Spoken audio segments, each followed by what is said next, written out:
La visite officielle du président chinois Xi Jinping se poursuit en France après la signature de plusieurs contrats Airbus. L'heure est ce mardi placée sous le signe de l'Union européenne avec la venue d'Angela Merkel et du président de la Commission européenne Jean-Claude Juncker.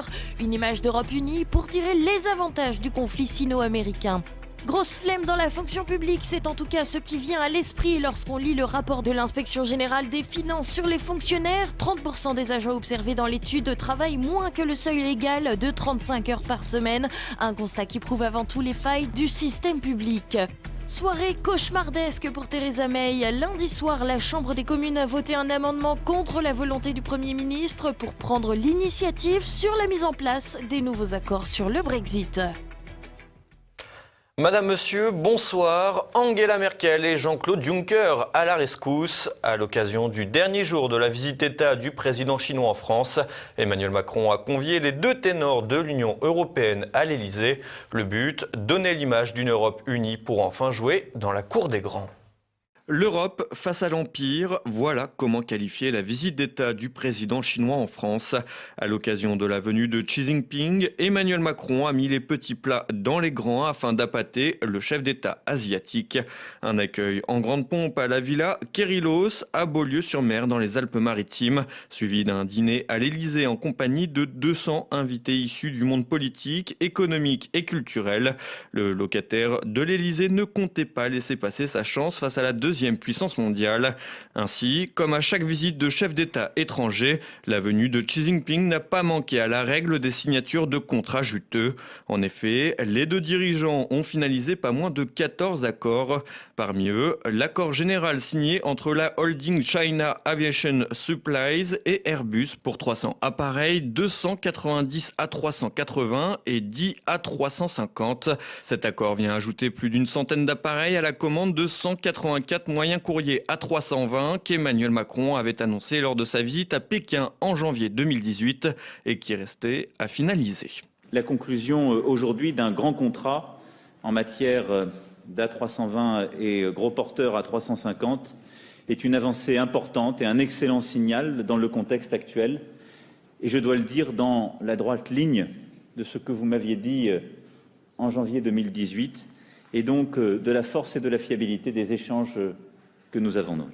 Des échanges commerciaux, des poignées de main et des sourires, mais également des questions sensibles, notamment celle des droits de l'homme. La France aborde cette question dans son dialogue avec la Chine pour exprimer les préoccupations qui sont les nôtres et celles de l'Europe sur la question du respect des droits fondamentaux en Chine et sur plusieurs cas individuels sur lesquels nous avons discuté ensemble. Et nous avons eu sur ce sujet, comme à chacune de nos rencontres, des échanges francs, je dois le dire, Monsieur le Président, et dont je vous remercie une fois encore, qui doivent nous permettre des avancées concrètes. Emmanuel Macron, donneur de leçons sur les droits de l'homme, d'aucuns y verront une approche maladroite, voire déplacée du président français, alors que des dizaines de manifestants ont été blessés ou éborgnés lors des rassemblements de Gilets jaunes. S'il est certain que les 2 premiers jours de la visite de Xi Jinping ont été résolument tournés vers la relation franco-chinoise, un tournant a été engagé ce mardi. Le dernier jour de la tournée du chef d'État chinois a été placé sous le signe de l'Union européenne.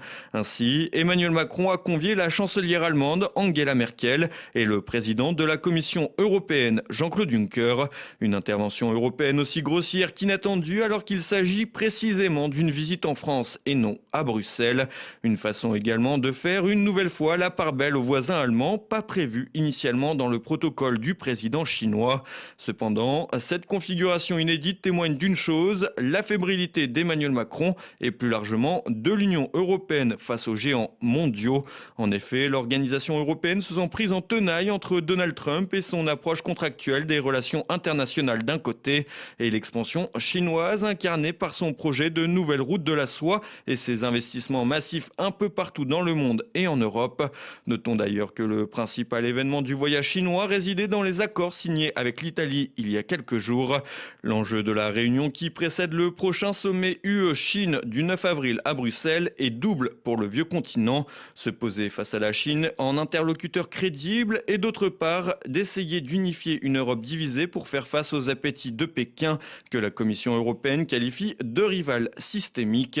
Une façon également de tirer profit des divergences opposant l'empire du milieu à l'oncle Sam. Un coup de billard à 3 bandes dans lequel l'Union européenne aura tout de même du mal à trouver sa place en raison des nombreux désaccords et divisions en son sein. Le tout sur fond de duel entre progressistes et souverainistes lors des prochaines élections européennes. Les fonctionnaires, cela coule douce. L'Inspection générale des finances vient de remettre son rapport sur la fonction publique à Gérald Darmanin. Près de 30% des agents observés par l'étude travaillent moins de 35 heures par semaine. Tous des tirs au flanc, pas sûr. Élise Blaise. Les agents de l'État se tournent les pouces. Les conclusions du rapport de l'Inspection générale des finances jettent un sacré pavé dans la mare. Sur le gros million de fonctionnaires observés à la loupe, 310 000 travailleraient moins de 35 heures par semaine, soit 1607 heures par an. Si de prime abord on aurait tendance à penser que les fonctionnaires sont feignants, c'est en réalité un peu plus compliqué que ça. Les régimes dérogatoires sont légion dans la fonction publique et ne dépendent pas des agents eux-mêmes. Ainsi, les fonctionnaires territoriaux travaillent en moyenne près de 30 heures de moins que le seuil légal en une année. La faute aux dérogations. Dans les secteurs où certains métiers bénéficient d'avantages dus à la pénibilité, tous les agents du secteur bénéficient des mêmes avantages, y compris si le métier n'est pas soumis à la même pénibilité. Près de 150 000 agents du ministère de l'Éducation nationale seraient concernés. Le dossier le plus criant est celui des jours de fractionnement. Dans la fonction publique, si un fonctionnaire pose 5 jours de congé entre le 1er novembre et le 30 avril, il bénéficie d'un jour de fractionnement. Selon le rapport, en supprimant cette prérogative, l'État économiserait près de 30 millions d'euros en supprimant plus de 18 000 postes. À noter également les jours ministres. Par exemple, au ministère de l'Intérieur, les agents bénéficient de 2 jours de congés supplémentaires. Aux affaires sociales, ils bénéficient d'une semaine d'hiver en plus. Au ministère de la Culture, c'est la fameuse semaine Malraux, 7 jours de congés supplémentaires auxquels on ajoute 2 jours ministres de plus. Le rapport ouvre également le dossier des jours de repos compensatoires pour les policiers et CRS. Les supprimer permettrait de gagner 2800 postes. Sans surprise, le rapport de l'IGS fait l'impasse sur les 3 millions d'heures supplémentaires qui n'ont jamais été payées aux forces de l'ordre. Les secteurs les plus ciblés sont donc l'intérieur, la justice et l'éducation nationale. Problème, si ces constats sont connus depuis longtemps, les décisions politiques qui en émanent régulièrement tapent toujours à côté. Alors que la bureaucratie de ces secteurs pourrait sans mal être allégée, ce sont les opérationnels qui trinquent la plupart du temps. Autrement dit, moins d'enseignants, moins de policiers ou moins de surveillants de prison, alors même que les ministères parisiens regorgent de fonctionnaires qui bénéficient des mêmes avantages, sans les inconvénients évidemment. En conclusion, le rapport de l'IGS tombe à point nommé pour le gouvernement qui a déjà annoncé supprimer 50 000 postes d'ici 2022. Theresa May sur la touche. Lundi, la Chambre des communes a voté un amendement lui laissant le contrôle des accords sur le Brexit. Une mise au banc du Premier ministre britannique à double tranchant pour le Parlement. Élise Blaise. Un précédent malvenu et dangereux. Voilà comment Theresa May mettait en garde ses parlementaires sur la possibilité de lui ravir les prérogatives de négociation sur le Brexit. Mais rien n'y a fait. Lundi soir, une majorité de la Chambre des communes, avec 329 voix contre 302, a voté l'amendement. Une décision qui résonne comme une véritable défiance pour Theresa May qui a vu encore 3 de ses secrétaires d'État claquer la porte. 30 des 314 députés conservateurs ont également voté contre leur Premier ministre. Mercredi, une série de votes indicatifs sur les termes du Brexit devrait donc être étudiée par la Chambre. Des décisions à la fois plus radicales et d'autres plus douces que celles prévues par l'accord de mai seront donc soumises au vote. D'un côté, un simple accord de libre-échange ou même un no deal. De l'autre, le maintien de la Grande-Bretagne dans l'union douanière, un nouveau référendum et même peut-être une annulation pure et simple du Brexit. Pour l'heure, seul le maintien dans l'union douanière semble capable de recueillir une majorité de voix, mais sans certitude aucune. Theresa May s'est dite sceptique sur la méthode dans la mesure où il est possible qu'aucune proposition ne recueille la majorité ou qu'une proposition majoritaire soit finalement rejetée par le gouvernement. En réalité, le fait d'avoir ravi l'initiative à Theresa May pourrait finalement s'avérer bénéfique pour le Premier ministre. Si les parlementaires échouent, comme elle, à trouver une sortie de crise, la locataire du 10 Downing Street sera renforcée pour tenter d'imposer une nouvelle fois son accord déjà accepté par Bruxelles. Dans le cas où elle n'y parviendrait pas, tout porte à croire qu'elle devra mendier un nouveau report à l'UE et de fait organiser les élections européennes en Grande-Bretagne en mai prochain. Une possibilité écartée jusqu'ici qui serait difficile à avaler, tant pour les Britanniques que pour les parlementaires. Et on retrouve à présent l'actualité en bref avec Floriane Jeannin. Nouveau drame dans le corps enseignant. Le 15 mars dernier, un instituteur de CP s'est suicidé à Eubonne, dans le Val d'Oise, après qu'une mère d'un élève a porté plainte contre lui pour violence aggravée sur mineur. Par la suite, le professeur avait été convoqué, puis suspendu à titre conservatoire par sa hiérarchie. La goutte de trop pour l'enseignant de 55 ans, dont le corps a été retrouvé en forêt, accompagné d'une lettre clamant son innocence. L'affaire a provoqué l'indignation de ses collègues qui critiquent un manque de protection hiérarchique, de quoi relancer le mouvement. Pas de vague alors que le corps enseignant réclame davantage de soutien de la part de l'institution face à des élèves de plus en plus virulents. Le Mans part en rillette. Depuis plusieurs jours, la capitale sarthoise est le terrain d'affrontement entre forains et forces de l'ordre. Plusieurs centaines de forains ont protesté contre le refus de la municipalité d'organiser cette année la fête Lorraine en centre-ville au profit d'un site périphérique. La situation a même dégénéré. Des manifestants ont enflammé une caravane qu'ils ont jetée en direction des forces de l'ordre qui ont tiré des grenades de désencerclement pour disperser les manifestants. Face à la colère des forains, la mairie du Mans, tenue par Stéphane Le Foll, a dû être évacuée. La fin du changement d'heure pour 2021. Ce mardi, les députés européens se sont prononcés pour une suppression du changement d'heure saisonnier, adopté à 410 voix pour et 192 contre par le Parlement européen, réuni en session plénière à Strasbourg. Ce projet législatif laisse à chaque pays le choix de rester à l'heure d'hiver ou à l'heure d'été. Si ce projet de loi, qui devra encore faire l'objet de négociations entre le Parlement et le Conseil représentant les États membres, est définitivement adopté, les pays optant pour l'heure d'été ajusteraient une dernière fois leur montre en mars 2021 et ceux optant pour l'heure d'hiver en octobre 2021. Mieux vaut tard que jamais, l'activiste italien d'extrême gauche Cesare Battisti a finalement reconnu sa culpabilité dans 4 meurtres alors qu'il avait toujours nié les faits. Condamné à perpétuité en Italie pour le meurtre en 1978 d'Antonio Santoro, un gardien de prison, et celui en 1979 d'Andrea Campagna, un chauffeur de la police, Cesare Battisti a été capturé en janvier en Bolivie après 40 ans de cavale, dont une quinzaine en France, et extradé vers l'Italie. Il purge désormais sa peine dans une prison de haute sécurité en Sardaigne.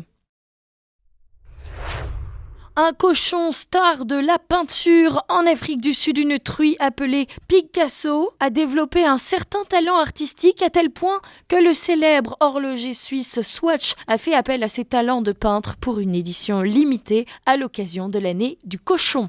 The Swatch Watch by Picasso was their most successful limited edition artist run that they've ever had. So I think it's bold of them to do so. I think it's also socially beautiful in a way because they've commissioned these artworks and it goes towards a great cause. And at the same time, they really benefit through promoting their products. Les recettes de la vente des œuvres de Picasso sont reversées à l'association de défense des animaux qui a recueilli l'animal. C'est ce qu'on appelle de l'art et du cochon.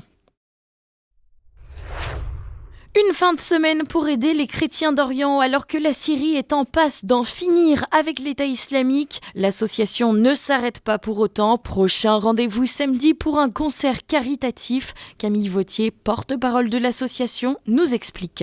Alors, il s'agit d'un grand concert de musique sacrée qui aura lieu ce samedi 30 mars à 16h30 à l'église Saint-Germain l'Auxerrois. Nous avons un objectif pour ce concert, outre de faire passer un très bon moment, une véritable halte musicale au cœur du carême à tous nos auditeurs, c'est de financer une école pour les enfants du Caire. Au Caire, il y a 15 millions de chrétiens, donc c'est une des plus importantes communautés chrétiennes en Orient. Et il y a énormément de pauvreté, beaucoup de chrétiens sont persécutés. Et nous, on est très présents dans le bidonville d'Esbet El-Nar, qui se situe à côté du Caire, où il y a 730 000 habitants. Et sur ces 730 000 habitants, il y a 100 000 enfants. Et il y a énormément d'enfants qui ne peuvent pas aller à l'école. Et donc l'objectif de SOS Chrétiens d'Orient, c'est de permettre justement cet accès à l'éducation pour tous ces enfants et justement du coup de leur donner un avenir. Le concert débutera à 16h30. On a l'immense joie, l'immense honneur d'avoir en ténor Joseph Kozman, qui est un ténor égyptien, Zoé Galmiche qui l'accompagne aussi gracieusement, et nous aurons aussi l'organiste de Notre-Dame-des-Champs qui s'appelle Philippe Ourselin. Donc au programme, vous allez en avoir plein les oreilles. Il y aura du Bach, du Schubert, du Mozart, du Handel, des Stabat Mater, des œuvres absolument somptueuses. Donc venez, si vous ne pouvez pas venir, sachez qu'il est toujours possible de faire un don sur notre site internet. Et vraiment, sans vous, en fait, on ne pourra pas construire cette école. Il reste 300 000 € à récolter pour la part pour laquelle SOS s'est engagé. Donc on compte vraiment sur vous. Venez le 30 mars, ça sera beau et ça sera pour la bonne cause. Et dans un instant, notre Zoom du jour, Gilles Ardina, délégué départemental adjoint du Rassemblement national de l'Hérault et coordinateur national du Forum École et Nation, évoque la politique scolaire et épingle le ministre de l'Éducation nationale, Jean-Michel Blanquer. On pense que le bac, dans son architecture actuelle, mais avec des consignes d'exigences disciplinaires, d'être intransigeant sur un certain nombre de choses en fonction des filières, ça permettait, sans mettre 1 € d'argent public en plus, de redonner au baccalauréat sa crédibilité, ce qui en plus aurait rendu service à la quasi-totalité des enseignants qui se plaignent justement de donner le bac, l'idéologie du bac pour tous, fait qu'on perd aussi notre autorité, notre crédibilité dans les établissements, puisque les gamins savent que même en fichant rien, la quasi-totalité auront leur bac. Et donc de restaurer le niveau serait selon nous la réforme. Et là, Jean-Michel Blanquer passe complètement à côté de cet aspect-là. Et ce soir, découvrez un nouvel épisode de La Petite Histoire. Christopher Land nous parle du dernier samouraï, le français Jules Brunet. Dans le film Le Dernier Samouraï sorti en 2003, on y voit un Américain, bien sûr, incarné par Tom Cruise, qui combat aux côtés des derniers samouraïs du Japon. Bon, au-delà des qualités esthétiques du film, qui revendique d'ailleurs être une adaptation libre, sur ce plan il n'y a pas de problème, peu de gens savent que le dernier samouraï, le vrai, était en réalité un capitaine français, Jules Brunet, qui a combattu jusqu'au bout auprès du shogun Tokugawa contre l'empereur. Mais bon, fallait pas compter sur les Américains pour nous le dire, Et puis en même temps, j'ai envie de dire, c'est un film américain. Si les Français avaient voulu rendre hommage à cette histoire, ils en auraient fait un film aussi. Mais bon, apparemment, bienvenue chez les ch'tis et qu'est-ce qu'on a fait au bon Dieu, c'est mieux. Bref, si vous voulez connaître la véritable histoire du véritable dernier samouraï, cet épisode est là pour vous. Retrouvez également Passé Présent, Philippe Conrad retrace la vie du colonel de la Roque, président général du mouvement des Croix de Feu. Anne Sicard dévoile le dernier épisode de la fameuse recherche du passage du Nord-Ouest arctique. Et enfin, l'historien Jean Descartes présente sa biographie de la reine Élisabeth II. Et tout de suite, la France de Campagnol de Christian Combaz. Quant à nous, c'est le moment de se quitter. Merci pour votre fidélité. À demain. Bonsoir.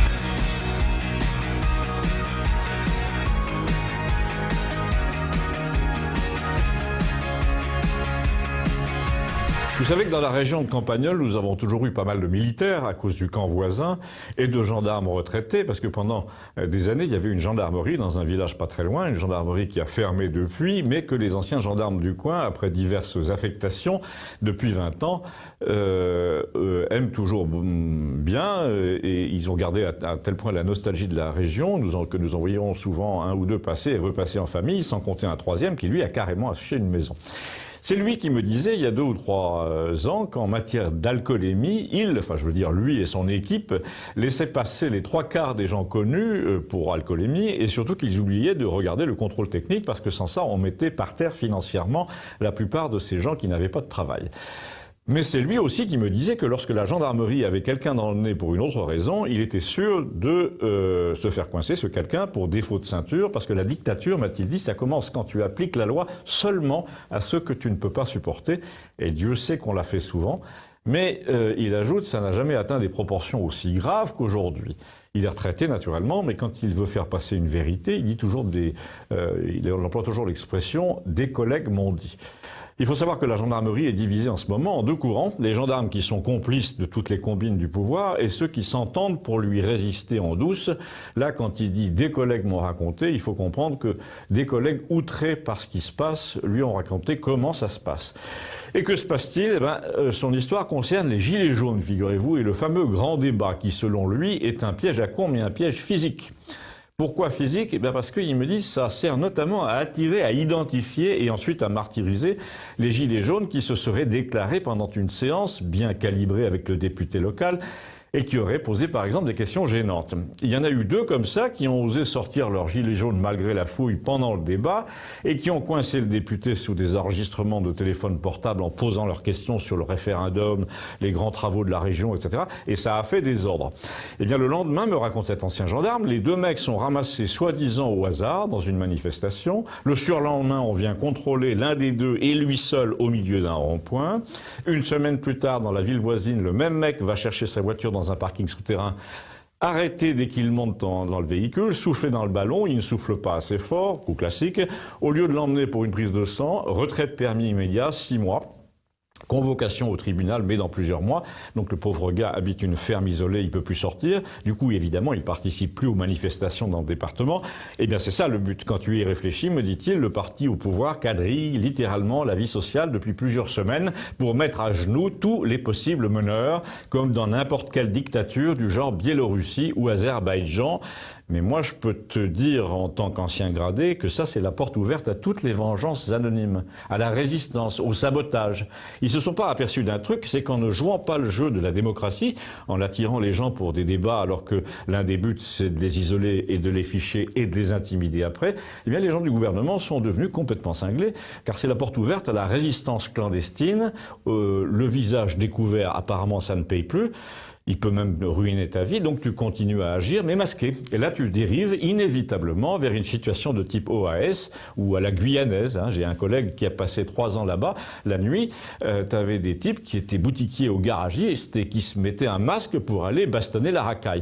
Là, je ne sais pas si tu imagines comment va vivre le député qui a organisé le débat, qui a fonctionné comme un casier à langoustes, débat pendant lequel la DGSI a photographié les contradicteurs. Mais après, les journaux se demandent pourquoi les permanences politiques sont saccagés et pourquoi on trouve des inscriptions sur les voitures d'élus. Ben nous, les gendarmes non complices, on peut te le dire pourquoi, mais personne ne nous pose la question. En tout cas, a-t-il conclu, je suis content d'être sorti de ce merdier, mais vous tous, vous y entrez à peine. Alors je lui ai posé la main sur le coude et je lui ai dit, moi j'en sors aussi, je suis retraité comme toi, j'habite ici. Oui, il m'a répondu, mais au train où vont les choses, le simple fait de raconter tout ça sur Internet va faire que ta vie peut très bien être épluchée.